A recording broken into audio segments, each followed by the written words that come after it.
Hello guys, sokuchingamidza muchirongwa chenyu chamasekret namaconference tadzoka zvekare nenyaya dzenyu. I hope you're having a wonderful Thursday. Regai tipinde munyaya yedu yekutanga. Makadi tete, ini nyaya yangu ndeyevabereki vangu. Ende nyaya yacho iyi, baba vangu ndivo vanonyanya kutonetsa. So ndakakura vabereki vakarambana, taigara kuBotswana.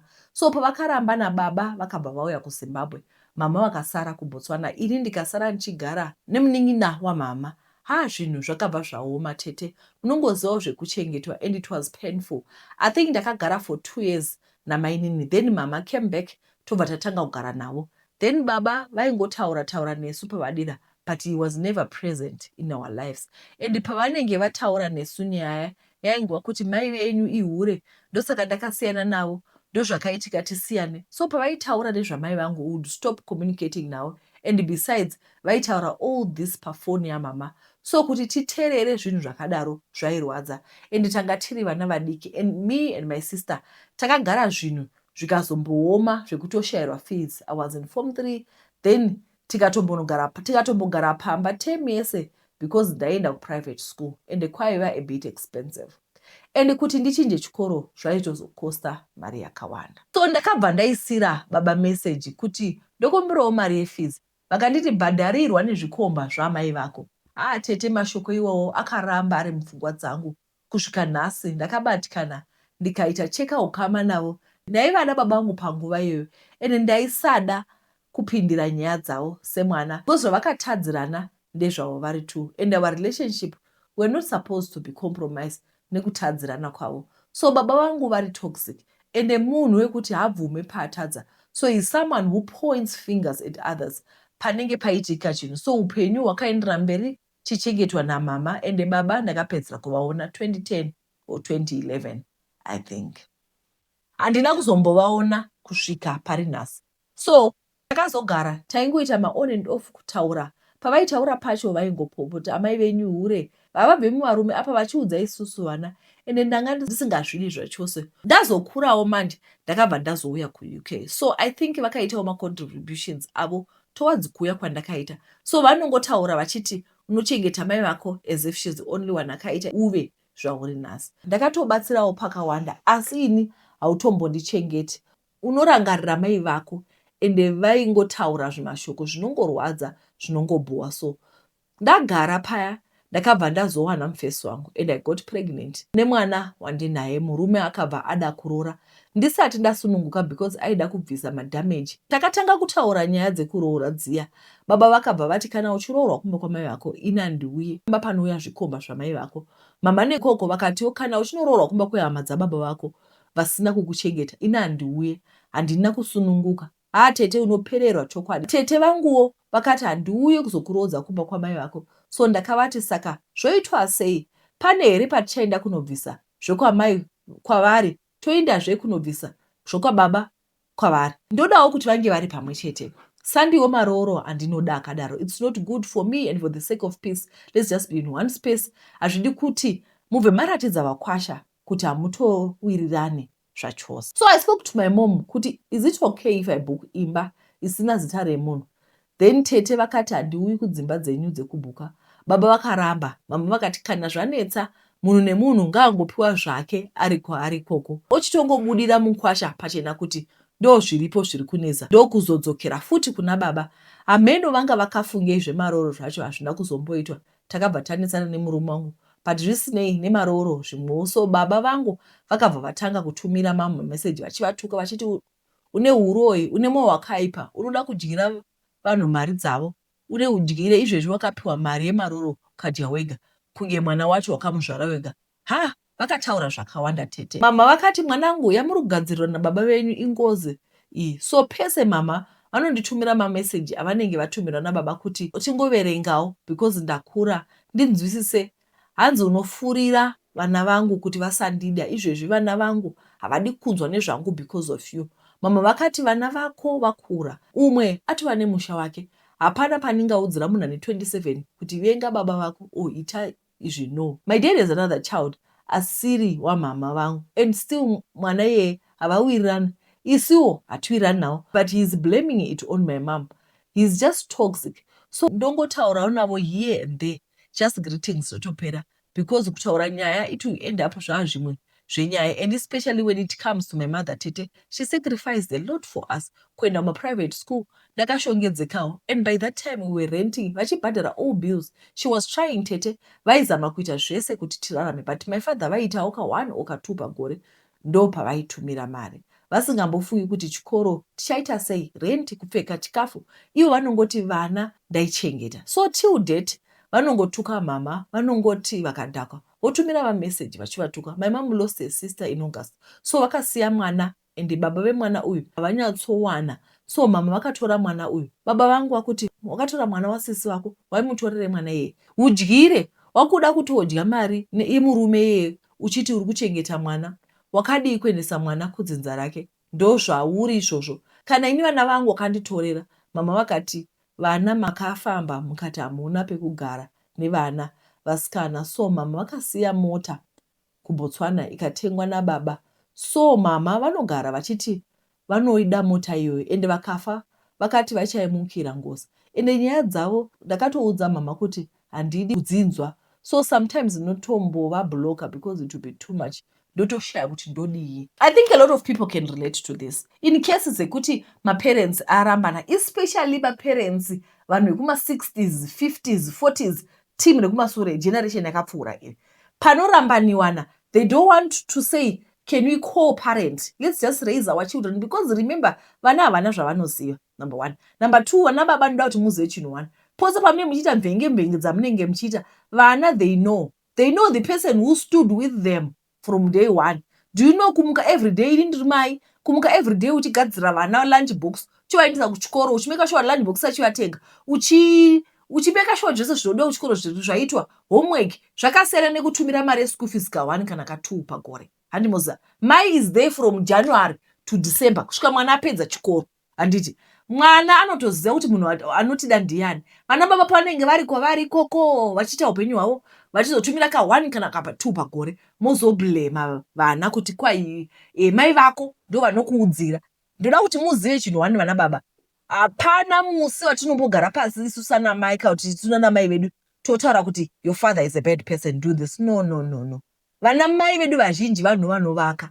Handiti. But chinoita kuti vana vazongosaidhira mai vavo vanoziva hamuna kuashitaura kuti kwai my mother struggled with us, she paid the bills, she took us to school, she's been there. They do thega. Kwai muntu unowira kwawakadii, kwawakarerekera. Pane pamwe kuti panzi kwai yangu yemaroro manje ndo pandoda kuti tidzidze Zimbabwe. Muri Zimbabwe, can we learn to co-parent?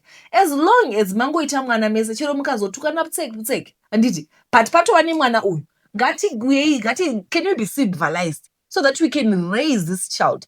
Mwana achakura, mwana achaenda kuchikoro, mwana achagraduate, mwana achachata, mwana achaita mwana, achapromotiwa kubasa, mwana achaita mwana wake, mwana wenyu achafirwa nemwana wake, mwana wenyu achafirwa nemurume wake, mwana wenyu achafa. All those things, we need the parents to be there. Do you understand me? You need to be there. You need to be present in your child's life. So can you decide, kuti inini, do I want to be part of this child's life? Because from day 1 is not there. Mwana hana kutokwanisa kurohwa because baba mai vakati ina nditsike baba wako. Baba vakati ina nditsike kune zvikomba. Ende ndi baba vakaita sei vanotaura. Ukaona uri baba uchiudza mwana wako kuti hey mai vako vane zvikomba. Hey handi ikoko. You're a toxic person. Vatete makadi ndauyawo nyaya yangu. Ndashungurudzwa pamusha pangu hapasi kugarika, upfumi hwangu hwapupuruka nemhepo. Vana vangu vanondivenga nokuti kwese kwavafamba vanobata ini. Hakusi kupomerwa kana kuti vana vari kutaura zvinhu zvandisingazivi. Ichokwadi vatete, ndakabata asi ndaisambofungira kuti zvinhu zvichasvika pakudai. Ndaivahurudza ndaidorima zvinozikanwa, asi chandainge ndisina pamusha imombe. Saka ndaingova murume pakuti chii ini ndaiva ndisina inoti payadi. Kunzi murume kuti mombezve naiva tete, uye upfumi hwemurume huri mudanga rake. Patainomwa doro kutownship vamwe vachitaura nezvedhibha, iwe unenge wakangoti kwiri izvizvi, sokuti topic yavanenge vachitaura hauna uruzivo nayo, haisi familiar territory. Ndaingoti ndikaita mombe yaifuma yakafa, mhou yaiti ikaita zamu raisvodza, oyaiti kana ikabereka vatete mhuru yacho yaifa. Apa dzangu dzoga mombe ndidzo dzaifa, dzevamwe muraini dzakagwinya dzichivaima. Chero kudana vanotarira zveutano hwemhuka, ndichiti kuda zvimwe pane paiposheka yaingova semufanana 6 na 9 dzaingofa, ndigofawo ndisina panoti ko iko kurima hako mumunda ndaizorima nei? Nokuti kukohwa kwese kwandaita ndaingoita dhiga uhle. Ndakazoona kuti panenge paive neushereketwa mudanga mangu. Ndakakonkuluda kuti zvaiva zvidhara zvemuraini, zvichembere zvemuraini vatete zvaisada kuti ndibudirire. Nemhaka yei zvaingoitika kwangu chete, kwevamwe kurima nake. Ndakatanga kufambira nyaya yedanga rangu ndikaudzwa kuti vanhu kwandakaenda kuya vakanditi nditsvake gwevereshe. Vatete vasingazivi gwevereshe ndeimwe mhuka inoita segarwe, inoratidzwa segarwe asi risiri garwe, kunge dzvinyu rakareba. Mutsako uripo ndekuti gwevereshe harigari mumvura, rinowanikwa panzvimbo ine matombo zvakanyanya. Ndaizoritsvaka raive risingatyisi zvaro vatete. Kune vamwe vanotoridya. Chandaitotya kusangana nerovambira ndigokoborwa zvangu. Ndakadoriwana rakazendama nematombo, ndikaribata ndikaisa musaga. Ndakafamba ndichinyenyeredza mishe yevanhu kuri kutya kuti ndikasangana nevanhu vanozoti chii. Ndakasvika kun'anga iya vatete, ikavhiya gwevereshe riya, ikatora mwoyo waro zvemukati, ndikanzi ndorasa panoerera mvura. Mwoyo wegwevereshe wakasanganiswa nemushonga, n'anga ikanditi ndinocherera pakati nepakati pedanga. Zvangu zvakatanga kufaya kubva kuchimhou 1 chakaondoroka kusvika pakuzadza danga. Ndaive ndanyararidza vavengi. Kana iri mishonga ndaive ndaita counter attack, kukanda zijoka. Mumaraini ndaive ndoremekedzwa. Makore 5 akafamba, zvose zviri correct. Tava kunogadzirira kunorima vatete. Ndakatuma vakomana kuti vanokura mufudze mudanga vachinoisa mumunda. Tainge togadzirira kudyara senguva idzo dzino. Ini ndaive ndadanwa nemumvana wangu aiva atenga imba kuChinhoi, saka ndakasiya ndaudza vakomana zvekuita. Vakomana havana kuzeza basa pandainge ndisipo. Vakaburitsa ngoro nengoro dzemufudze, asi vanenge vakazokurawo kupenga vatete. Kukura kusvika pakubisa mwoyo wegwevereshe waiva pakati nepakati pedanga. Kwai takasangana nemushonga baba pakati pedanga, zvevanhu vaida kutiroya, so taive tapisa. Mai vavo ndakachema. Vakomana vaive vandinyudza. Kwaisava kuroyiwa nevanhu, asi zvichataurika here kuti kune kwandakatoenda kunotsigisa danga? Hapatauriki vatete. Mombe dziya dzandainge ndodada nadzo dzakatanga kupera 1 by 1. Kungoita zvirwere zvisinganzwisisiki. Danga rakapera kuti tsvai. Ndakatarisa vatete, simba rangu. Ndakadzokera kun'anga iya, ikati wakapiswa nevana. N'anga haina kundinyepera, yakati ndaive ndabata live wire. N'anga yakanditi mushonga waiva uri powerful zvekuti ndikasapangwarira mhuri yangu yaipera, asi n'anga iyi yaive yondinakurira nyoka mhenyu. Hazvisiri izvo zvatakawirirana. Gwevereshe rinoonekwa live and direct pamba pangu. Vana vangu vari kupera kudonha 1 by 1. Vanasikana vasati varoorwa vanobuda mukaka vachiti pane chinovayamwa. Gwevereshe randitambudza, hanzi ndipe mwoyo wangu, ndakakushandira ndikakupfumisa. Chindipa mwoyo wangu ndizorore. Ndowanepiko nhai mwanangu? Iko kubata mushonga, kubatira danga, hausi ubenzi hwekutanga nekupedzisira here vatete? Ndakaitei, ende kurwadza kunoita mushonga ndechekuti hautangi kutora iwe, unotanga nevadikanwe vako kuti unyatsokaura. Ndakaiteiko? Dzaiva nebasa reiko mombe dzacho? Vasina havasi kurarama here? Zvino ndezvipi izvi? Gwevereshe randishungurudza iri apa haritsvaki mari futi. Charo kutipedzera mhuri yangu, asi n'anga yakandipinza munyatwa iyi. Ndinayo mundangariro. Vatete makasimba here mumhuri mandinoberekwa? Taivawo nehanzvadzi yedu yaiva nemari yakawanda chaizvo. Solo shortcut yaSolomon aiva nemari mazuva ake. Vatete ndikakudzai kuti kumba kwemukoma wangu kwaive kusingasviki-sviki. Aikutaurira point blank kuti haungomuki wakanyuka hausi mhepo. Ndikakuudzai kuti waiti ukashanya vatete maibvunzwa kuti modzokera kwenyu rini. Zvezvekuti washaya mari yefizi woti regai ndinokumbira mukoma andiwedzere kana $5, anga asingaiti mwana wamai vangu. Isi zvekuti anga aine mari yekuwanda vatete taive tisina basa nazvo, yaiva mari yake. Asi chaitinetsa ndechekuti aisachengeta vabereki. Isu vasikana vanomutevera tiri vatatu, tisu taiona kuti vabereki vamwati here, vane mari yechiga here, vapfekawo matenesi mugumbo. Mudzimai wake maitanya ndakandisingavashore hangu, sokuti vaiudzwa zvekuitwa nemurume wavo vachiterera, vanga vasingazivi kuti kune vanhu. Zvakatanga kutaurika kuti mari yaSolo yainge isina chiedza, yaive yakasviba vatete. ainge akawedzerera upfumi hwake husiri hwekukomborerwa nedenga. Chero pakaita baba denda reprostate cancer, kusvika vashaika, mukoma Solo havana kumbobvira vatsika gumbo kumusha. Vatete pakashaya baba, mukoma Solo vakatumirwa shoko kuti baba vainge vanyarara. Vakapindura mashoko maviri anoti vari kuenda kuholiday, so havangagoni kukanzela holiday yavo. Chero vakauya vatete havana chavaigona kuti baba vamuke. Hama dzakangoti kana nazvo. Saka munhu ukaita mari unobva wasindimara moyo kudaro. Vatete mawana akazotanga mushure mekunge mukoma vaita senge vavakura sanjere. Mari dzavo dzakatanga kubhuruvara tete. Mudzimai wavo maiguru vedu vainge vajaira luxury. Vakati handingagariri nhamo kwava kupfeka mitundu yavo kwava kuenda. Mukoma Solo vakazodzoka vakagara pamusha, asi njere dzavo dzainge dzisisachatori zvakanaka. Vaiona vanhu vatisingaoni, vachitaura nevanhu vatisingaoni. Vatete takazopinda dambudziko hombe. Mushure mekunge mukoma Solo vapindira mai mumba mavo mavaivata vatete, vakavabata chibharo. Handizivi kuti mushonga rudzii yekuti munhu unopindira mai vako nyakubereka wovabata chibharo. Vatete mai vakadana hanzvadzi dzavo, nesuwo vanasikana tikadaniwa. Mai vakarondedzera zvainge zvaitika. Vanasekuru vakaviruka nehasha vakada kutema Solo nesanhu, asi Solo akapukunyuka. Vatete mai vakazofuma vazvisungirira mumba mavairara. Mashoko amai ainge ekuti mwana andakazvara handiiti mukadzizve. Vanasekuru vakazodhimanda mombe kuti vavige hanzvadzi yavo. Takati tazviona makore 2 apfuura, mai vava kutanga kupfuka. Vatete vakatanga nekurova vana vamukoma Solo. Tatenda wekutanga akawira mugwizi akashaya. Tinotenda akatsikwa nemota akafira pasipoti. Wetatu vatete wakurasika njere kutozama kuti vedu we ngatiripei ngozi yamai, tinopera tose. Takatarisa unoudzani masibling angu ari kuti akaita mhosva ngaite apa Solo wacho anongotenderera nenyika. Vatete naye vatete nedare zvinoita here kuti ndiunganidze zvinodiwa ndiripe ngozi yamai, nekuti chandioziva tinopera tose. Ende zviri kuita senge vamwe vana vaamai vangu vakaita kudzimaidzwa nengozi iyi. Havana basa nazvo, asi ndinoziva kuti mai mutorwa, tinopera tose tikaita zvekutamba. Apa ini mari inondinetsa kungojingirisa vatete, asi ndine shungu dzekuti tigadzirise zvinhu izvi pachiri pedyo.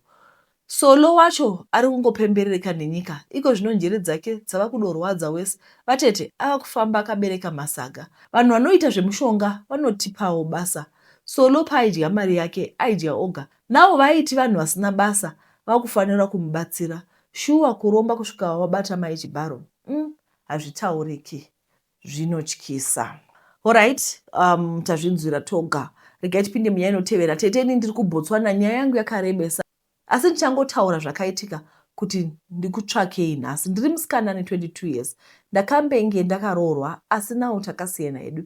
Nyaya iripo vatete ndeyekuti ndakakura ndichigara nagogo mai vaamai kubva ECD kusvika grade 7. Ndakazotanga kugara namama form 1. Nyaya iri kunetsa ndeyekuti mai vangu vanondisarudza vatete. Handizivi kuti why. Seizvezvi ndakasiya nemurume 2023. Ndichisvika kuZimbabwe 7 July 2023. Ndakaenda ndine mwana aiva achiri mudiki. So nyaya dzerendi dzainge dzondinetsa vatete, sekuti ndainge ndisingashandi, ndainge ndisina kuroorwa zvekubvisira mari. Mari yakaenda yetsvakirai kuno. Ndakadzokera kumba, pamba hapana mvura, so tainochera mvura kuchibhorani okuma next door. Vatete ndakazonzwa mukomana wepanext door achindibvunza kuti ko nemhaka yei mai vako nemunin'ina wako vachifamba vachikutaura. Vatete vanhu vemunharaunda vanyatsondiziva sekuti handina kukurira pamusha pavabereki vangu. Ndakakurira kumba kwagogo vangu. Vanhu vaifanira kundiprotekta kubva kumaziso evanhu nemitauro yevanhu vatete ndivo vaitofamba vachindichera. Ukaita chero mistake toti wabika raisi yatadza kuibva, ototi yatsva, zviya zvekuti wabikira pamoto, vatete unotukwa zvekutukwa zviya, uchiudzwa kuti ndosaka wakarambwa namai vako vekubereka. Mai vangu pavana vavo vanondisarudza. Ndinokrevha rudo rwaamai. Dendi varipo vanondisapota, asi pane zvimwe vatete zvaunenge uchida kuudzawo mai vako semwana wavakabereka. Murungu wangu wandaishandira akazonditi ndidzoke kubasa. Murungu ndainge ndambomushandira ndisati ndagarisana nababa wemwana wangu. Asi manje ndaiva nechallenge yemwana. Mwana anga ava ne11 months achitori pamukaka. Mama vangu vainge varamba kusara naye vachiti ndiite plan naye. Ndakaudza dedhi zvaitika vakati ndisiye mwana. Hapana pavaizomusiya achichema okumusiya azviitira tsvina. Ndakasimuka vatete. Murungu wandainge ndashandira akati pay forward pabhasi. Dendi vakandipa $100. Vakati kana zvinhu zvikakushatira kuBotswana wakasununguka kudzoka kumusha pane kutambudzika munyika yevatorwa. Vatete ndakaenda kuBotswana. Mwedzi uchingopera mama vakange votofona vachiita mademands vachitaura kuti mwana anga asina chikafu chokudya. Apa murungu aiva abata mari yebhasi yake yaanga andiitira pay forward. Saka mari chayo yekushandisa ndainge ndisina. Vatete ndakatora mari yeemergency yandainge ndapiwa nadhedhi kwava kutumira mama. Ndakazonzwa nemakuhwa kuti munin'ina wangu akaroorwa. Hapana akanditaurira vatete kuti ndizvo zviri kuitika kumusha. Nekubatikana ndakazofonera dhedhi ndikabvunza kuti asi mama kwavainge vafamba vainge vandibata kuti ndiri muroyi here, sekuti zvinhu zvinoitika pamba havandiudzi. Mai vangu havandidi, havandioni semwana wavo, vanondinyeya nevana vavo vatete. Asi pamaproblems ndipo pandinodiwa. Pane mbaimbonetsana munin'ina wangu nemurume wake nenhau yembereko. Ini ndaifonerwa kuti ndizame kugadzirisa imba iyi vatete. Izvezvi ndiri kutofunga kuti pandiri kuenda kumba muna December nditore mwana wangu ndinopa vatete vangu vanogara kwaRusape, sokuti asingadi ini haadi nemwana wangu. Ndinganzi ndakanganisa here? Ndizvo zvavari kusangana nazvo here. Vari kuti mama vanovasharudza, mama havavadi. Saka now my problem also ndandiri kudofunga kuti saka mwana iyeye ari kuzvigona sei kana achigara nagogo vanenge vasingamudi. Now my problem also is kuti mutore mwana mumuendese kwaRusape. Munoziva sei kuti vatete vavo vachagona kubata mwana wenyu zvakanaka? Handi munoziva nechindevele pane rinonzi izinyo lenja. Imbwa inokusekera ichida kuruma. Ndozvandiri kutaura panyaya yemwana. Pane munhu kuti mugona kuva mune relationship yakanaka, but munoziva here kuti chero nemunin'ina wako muchiwirirana sei, munin'ina wako anogona kusabata mwana wako zvakanaka. Ndipo pandei problem napapo kuti hamukwanisi here kuti mutore mwana mugare naye. Handizi hangu kuBotswana kuda maybe munoita stay in, but hey, nyaya dzevana dzinonetsa. Kunoendesa mwana kwavatete venyu uko, even kwaari kokoko hatizivi kuti ari safe here kana kuti hasi safe. Zvakaoma hazvo. Alright. Ingosiyaiwo, handizi kuti mungavati kudii, but ndokumbura kuti mungawasirawo maadvice. Mumhuri yandinobva vatete maita baba munini vapedza vanhu. Tinoziva kuti gore negore tinotoungana kuti tivige vanhu, kuti tivige munhu. Vatete tiri kupera takatarisa. Munhu wese anoziva kuti ndivo vane mushonga wapedza vanhu, asi kuti tivakonfranta kuti muri kutipedza zvinotinetsa. Hama dzakamboda kutsvaka munhu anobata chacho chinonzi chinopedza vanhu, asi baba vakaramba vakati havaiti zvechipostori o zvechin'anga pamba pavo. Vatete ndakazobetserwa mwana wangu wekutanga. Murume wangu akanditi ndaifanira kunoratidza baba mwana. Ndakatanga ndichatsika-tsika nekutsenga-tsenga manzwi sokuti ndaiziva kurema kuri mumhuri medu. Asi kuti uchafukura hapwa kwawakaroorwa zvinonetsa. Mangwana chinoita chituko vatete. Saka ndakazongoenda hangu, asi moyo waisada. Asi hapana chekuita. Bamunini ivavo vaipedza vanhu ndivo baba vainge vasara, saka panga pasina option. Asi kuvataurira zvose zvaindinetsa. Vatete ndakasvika ndikavaratidza mwana. Ndaizovata musi uyu ndozofuma ndichioneka the following day. Ndakapiwa machira ndikawaridzwa mulounge ini nemwana wangu. Takavata vatete. Pava pakati peusiku chivezwa chaive nemusoro wegudo choti muviri unenge nyoka chakatanga kufamba. Kwete, zvaisava mupfungwa dzangu vatete, sokuti pakatanga kuchema mwana ndakamuka ndikabatidza tochi yefoni yangu. Chakatanga kufamba chichiuya kwandiri nemwana. Vatete, semunhu ainge auya pamusha pakatakura kurema, ndainge ndafamba nemvura yangu yemuteuro yandainge ndapiwa kuchechi kwangu kwandainamata kumasowe. Ndaivazve ndaereswa souti magodo yavaiti ndipote ndichiisa mwana mumasocks kana muheti kana ndava kufamba naye. Saka chivezwa ichi pachakatanga kufamba chichiuya kwandiri changa chisiri chivezwa, asi chainge chashanduka. Kumusoro raiva gudo, kutanga pachest yainge nyoka. Ndakavhundutswa nazvo ndokutora munyu wangu ndokumwaya, ndokutora muteuro wangu kwakumwaya zvakare.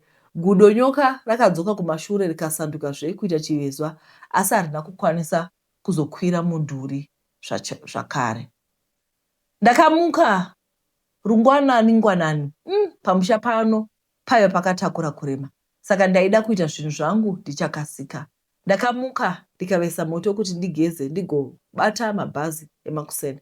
Baba vakamuka vakamudhura, asi vakangovhunza kuti ndave ndavata zvakanaka here, pane chandainge ndaona here. Ndakati kwete, ko kana waizotumirwa zvikomana zvikakudzvinya. Asi kuchechi kwandaenda vatete ndaigara kuprofitwa kuti ndini ndichaita Joshua wedzinza, ndichayambutsa dzinza rangu. Asi mazuva ano ndiri kurota ndichimhaswa negudo rine muswe wenyoka richiti wakandiurayirei. Handisi kutya nekuti tinovimba namambo akasika denga nepasi. Ndicharamba ndichinamata Mwari akarwa pekutanga, acharamba achindirwira nekusingaperi.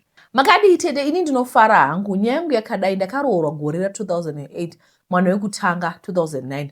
Ndo pakatangira dambudziko rangu ipapo. Pakupona mwana wangu ndakanonoka kumupona kusvika aitira tsvina mudumbu. Ndo pavakanditi ndimbofamba famba, asi ndakati ndichiburuka pabhedhi gumbo rakarira zvekuti wese aivepo akashaya kuti chii chaitika. Zvadaro rakabva rava diki kune rimwe. Kufamba kwainetsa uye raive rine chiveve. Ndakabatsirwa mwana wangu musikana ndikambogara kwemazuva vachizama kundirapa, asi rakaramba rakadaro. Ndakaenda kumba ndikasvika murume akutodana nemumusikana ndikanyarara. Ndairohwa pasina chandaita kusvika pandakatanga kurohwa nezvidhoma. Ndikaenda kumba kwedu vakazonditevera. Ndikadzoka pamba. Mwana wechipiri ndakamuitira pamba pemurume. Akangobuda kana kudzoka, mimba ndokusara kurwadza. Apa ndiri ndega nemwana. Regai ndimbochema hangu upenyu hwakaoma mufunge. Ndakazosiya ndaona kuti ndingafa nekurohwa hangu. Ndikauya kuno kuSouth Africa ndokugara. Handizivi kuti chii chakaitika ndisangana nebaba wemwana wandinaye. Ini ndaiva ndazvigarira hangu. Takasangana ndaenda kunomuona iye. Ndo pekutanga ndakabva zvakanaka. Ndokuenda kechipiri akati hauchadzokeri. Ndakachema asi zvakashaya basa. Ndaisiyiwa ndakakiyirwa gate. Nhamo yakauya aona kuti ndava nepamberi. Ndakatanga kurohwa futi. Ndokunzi chidzokera kumba kwako. Zvadaro ndakambofunga kubvisa mimba. Ndokuzoona kuti mwana chipo. Aona kuti ndagara akatevera futi. Ndikatanga kurohwa nemimba yangu. Ndakazobata kuti aiva nemunhu waaidanana naye mutauni maiswera. Ini ndaive ndava nemwana. Ndakati rega hako ndiende. Anototi ndokurova. Iko zvino ndaneta hama dzangu. Kumba kwedu akaendesa $200. Ndiyo yandofira iyoyo vedare. Tonga iyo ndikasiya hangu zvingava nechakaipa here. Asi kusiya ndichigara munhu hazvibetseri, anongondishungurudza. Ndikaona hangu basa kuZimbabwe ndozvishandira zviri nani. Mwana ndini ndinoona kuti apfekei, adyei. Iye anoita kana achida pamwe pose anenge achingoti hana mari. Ndibetserewo hama dzangu. Chero ane pamba panoda kuchengetwa hake ndochengeta. Kuno ndoita basa rekurera vana, chero rikava revana ndinorigona hangu. Ndibatsireiwo. Ndatambura ndiri kuLimpopo. Ari kutsvakawo basa nekuti murume wachona zvakaoma. Tete Makadi, I always listen to your confessions and it has become my favorite. Please hide my name. Ndanyora ndine kushungurudzika. Ndichiwimba kuti ndichawana help. Ndina amai wangu wakatirera zvinorwadza. Achita zvekutengesa. Now I'm married. Kwasara vamwe vadiki. Dambudziko raapo nderekuti amai vangu vari kurwara. Wakangotanga kupera muviri. Wachingoti vanorota vachisvetwa ropa. Navo vakupfeka size 32 kubva ku48. Kwadokta wakaenda kwatinogara ndichakuti kuPretoria. Wakanonzi kidney failure. Tikati ngavatange vamboona mweya kuti uri kuti kudii. Manje mweya uri kuti vari kuda kuuraiwa. I will not say much. Manje sevana tadzungaira. Wakaenda kune imwe province kunorapwa madoctors maspecialist. Vakasvika chiki vava nekenza yechibereko chinofanira kubviswa. Tikati ngavabviswe. Manje madokta acho aingodhileya kusvika wazorwara zviri serious. Vanenge vachingoti chibereko chiri kurwadza, kutadza kufamba nekutaura nekupera simba. Tikawatora tikawaendesa kune mumwe dokta ane mushini, akasvikoti vane mafibroids, akazvimbisa chibereko. Navo vari kuti dumbu riri kuzvimba nekurwadza. Indapererwa. Handizi ndodii kunyora pano kutsvakawo help kana pane vanogona kutibatsira. Ingava vezvemweya kana vanoita back to center. Please help us. Professional doctors, please help. Tadzungaira. We can't afford to lose our mother. Ndatenda hangu. Ndoimba muchawerenga confession yangu. Ndichangenda ichiteverawo mucomment section. Alright. Semaonero hangu kana vari kutaura kuti madokta ari kuti cancer kana kuti mafibroids. Ende kana mama vachitaura kuti vanohwa chibereko ka. I think zviri right kuti mumboenda mumbonotarisa kumadhokta ikoko muone kuti kana ari mafibroids anobvisika here tisati tamboda kutsvaga zvemweya. Of course zvemweya ndozviwa handisi kuti zvakaipa kana kuti kudii, asi ndiri kungotaura kuti ngatitsvakei help as soon as possible. Kana kuti waramba chiluza weight, kana vaine cancer chibvisiwe chibereko chacho, kana vane mafibroids abvisiwe, because hazvidi kuti zvinonokerwe. Handiti right, regai tiverenge nyaya inotevera. Hai anti, makasimba here? Ndine nyaya yangu but sorry zvenyu ndichaisa iri voice note nekuti yakarebesa. Apa ndiri pabasa kutaipa kunonditorera nguva yakareba. Zita ndinonzi Grace, ndine makore 25 ekuberekwa. Nyangu yakamira so. Kukura kwangu ndiri munhu akakura achirarama upenyu hwechinerera. Baba namai vari vapenyu. Baba vangu vaiti kana vakadhakwa tairohwa musha wose pasina kana mhosva. Amai vangu vaisapedza mazuva maviri vasina kurohwa. Vaiti kana varohwa vaibva vazvimba muviri wose zvekuti vaisatarisika. Zvinhu zvaindirwadza asi chekuita painge pasina.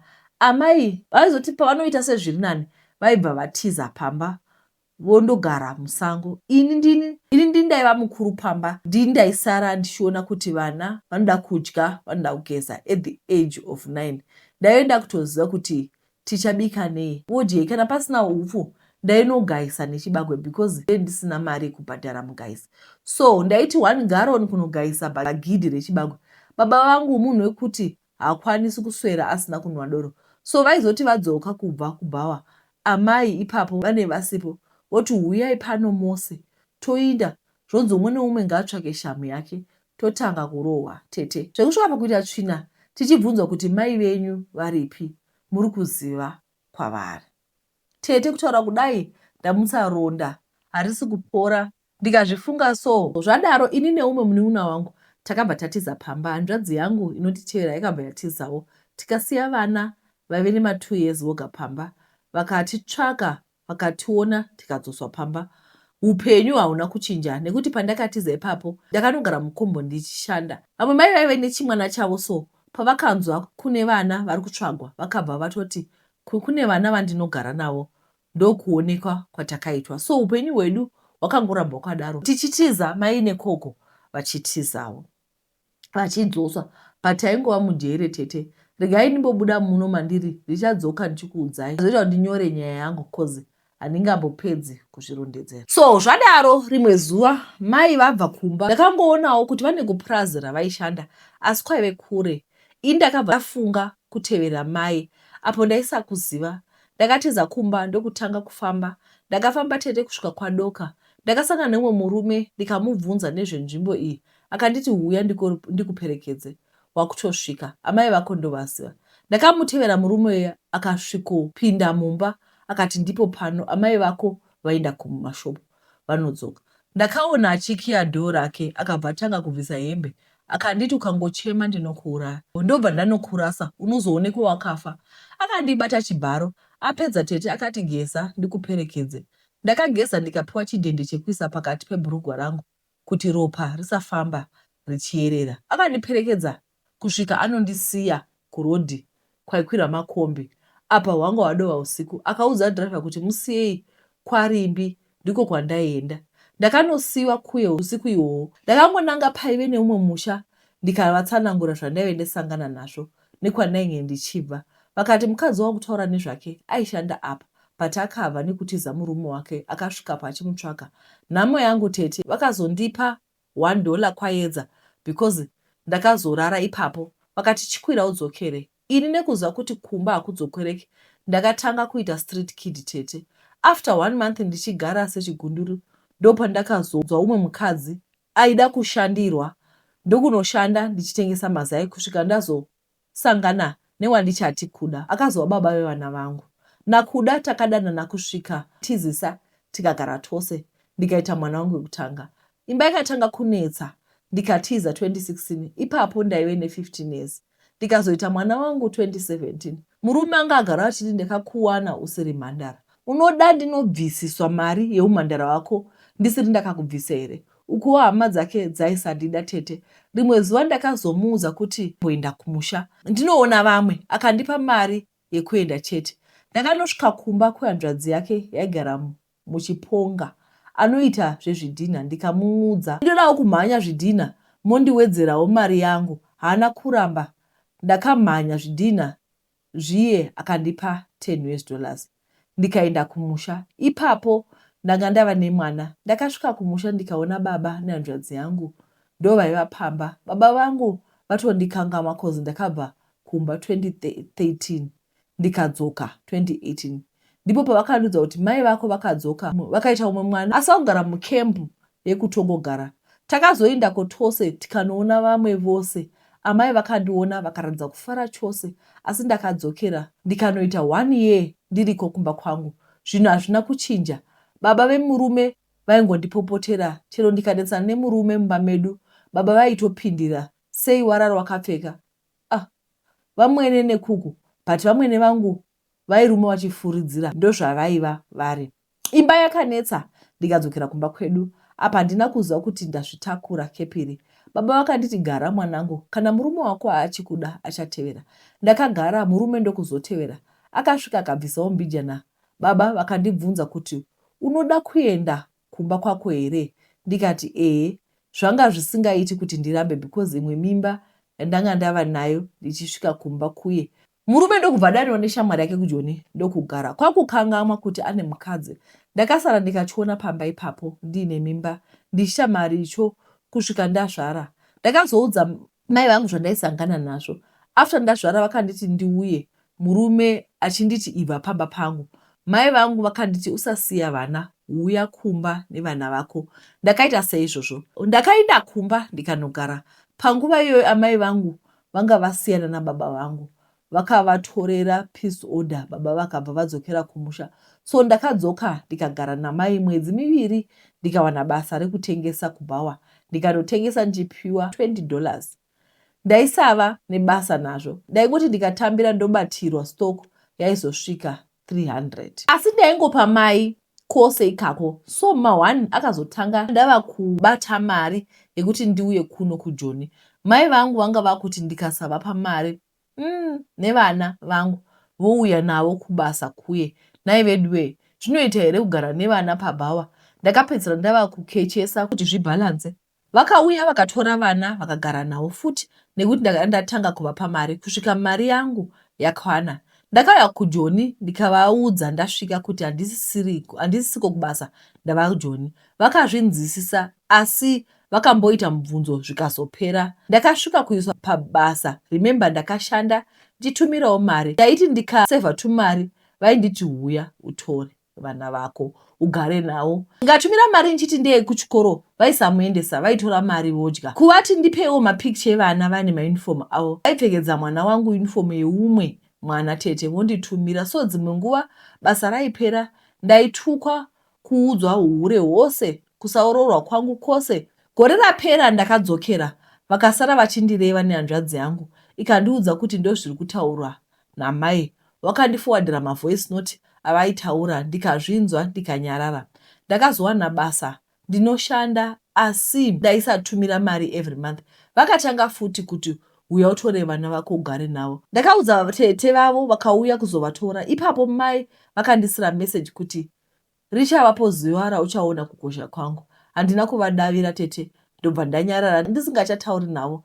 Ndakatumira mari kune vana vachiinda kuchikoro ikoko. Ndakazonzwa futi kuti vana havana kugara zvakanaka. Mbuya vavo mai vababa vakauya vakanovatora vari kuChimoyo kutaura kudai nekuti vamwene vangu vakazorambwawo ndokunogara kuChimoyo asi ndinotaura navo nguva zhinji vari happy.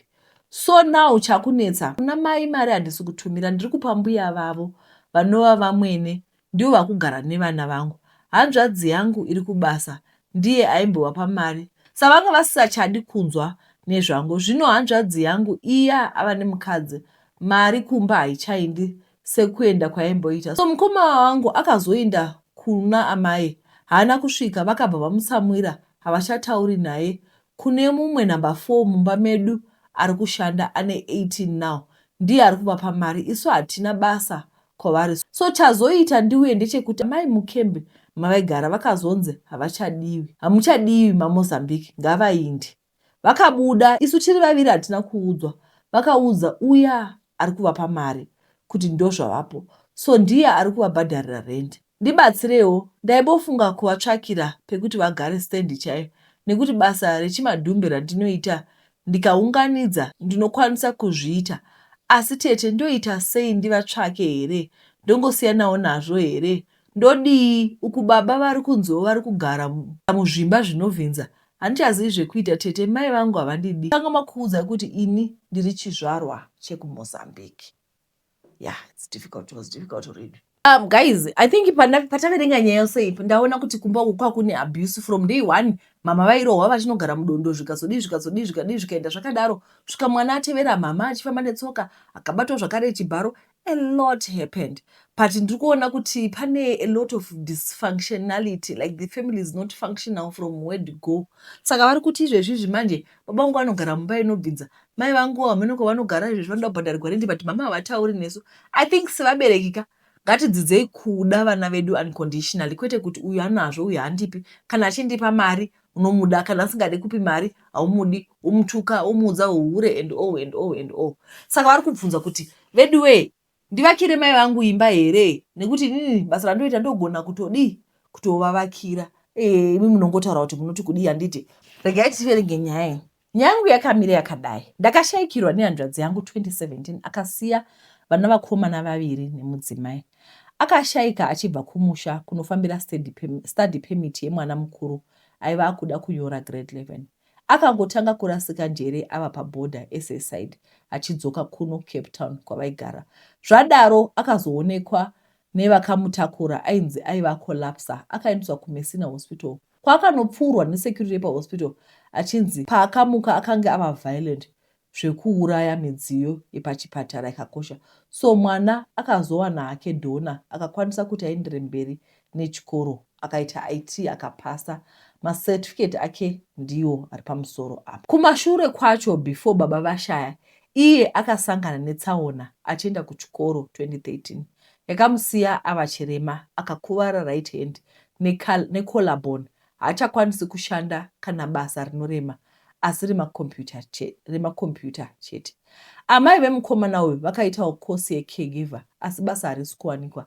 Saka izvi zvino dambudziko riripo nderekuti havasi kukwanisa kuti vawane chinovararamisa vasina basa. Mwana mukomana uyu anonamata Christ Embassy. Manamatiro acho aava kuita anototyisa, kuita sekunge patova nemweya yakaipa. Anonamata usiku hwese everyday.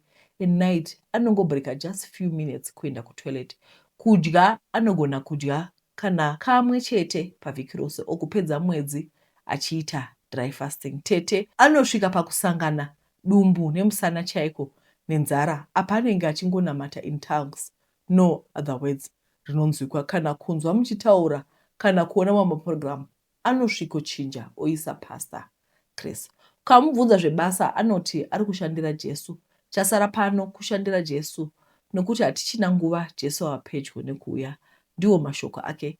Tatosvika pakupererwa. Sezvandakataura kumusoro uku, akaita accident yakamusiya ane ruoko rumwe runoshanda, so rusingashandi rwacho rinombomugwadza zvekusvika pakuchema chaiko ruchirwadza. Asi anoti anonzwa chinhu chinomufamba-famba kumusana uku.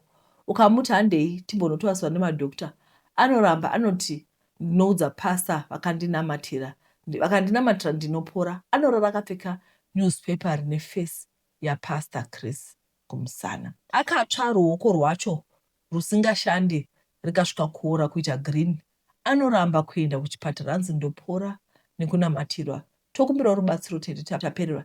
Ndiye akatariswa namai nebrother yake ari kuchikoro. Mai havana basa ravanoshanda. Ndinofara tete mukandiposterawo nyaya yangu. Mwana ari padambudziko. Vakatumira macertificate ake vakatumira macertificate ake. Asi nyaya yacho iripo ndeyekuti mwana I think ari paposition yekuti akashayikirwa nababa vake, ende hanzi anofasta mwedzi wose. Anofasta mwedzi wose achingotaura nendimi, hapana kana chimwe chamunenge muchiwa. Ndotoona dzimwe nguva kuti kana if we lose, tikaita loss handiti. Panoitwa loss paipa tongoti kana munhu ashayika. Dzimwe nguva vazhinji vanogona kubatirira pachinhu 1 chigovava chinhu chinova ivo chinovadii chinova comfort. But now sekutaura kwavaita ati mwana ari kuti kwai hatichina nguva Jesu akuya saka ari kushandira Mwari. Asiwo shoko racho rinotaura kuti zvechokwadi nguva hatina, but live your life as if today was the last day. Asi work as if you have 100 years. Because haungagari uchigara mwedzi wose uchichanya kusvika dumbu kusvika dumbu nemusana zvabatana, it becomes life threatening. Saka nyaya iripo ndeyekuti vari kubvunza kuti tobatsirikawo sei nekuti mwana haachadi kushanda, ruoko rwakafara kuita girini, anoti anohwa chinhu chinomufamba.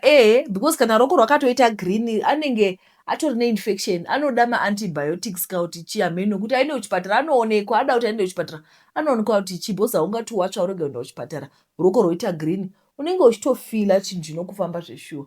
Why? Because inenge yatova infection. Saka mwana handizivi kuti ane makore mangani, but anoda kubatwa kuti aendeswe kupi, kuchipatara. Guys, before I go, let me just remind you, Ecclesiastes 3 verse 1 inotaura kuti everything there is a season, a time for every activity under heaven. There's a time to be born, a time to live, a time to die. Zvinhu zvitoripo, season iripo. Hanzi muupenyu sedha uri muproblem kana kuti uri kubuda muproblem kana kuti wakutopinda muproblem, asi hatizvizivi zvedu, we choose to put a blind eye. So what am I saying? Let's remember to get a quote from Diaspora Insurance so that we cover our relatives. We'll be protecting ourselves for that season that is coming. Apa nobody tells us, nobody warns us. Zvinhu they do dhega, zvinongoita zvega usingafungiri. Handiti saka musazoti handina kuudzai. Remember to click the link below mupiwewo quotation kubva kuDiaspora Insurance. Okay guys, tokuchenda nekuenda komaita chirunga. Mwari akuitire zvakanaka, tichadzoka zvakare muzuva ramangwana. Neme episode. Tatenda. Bye bye.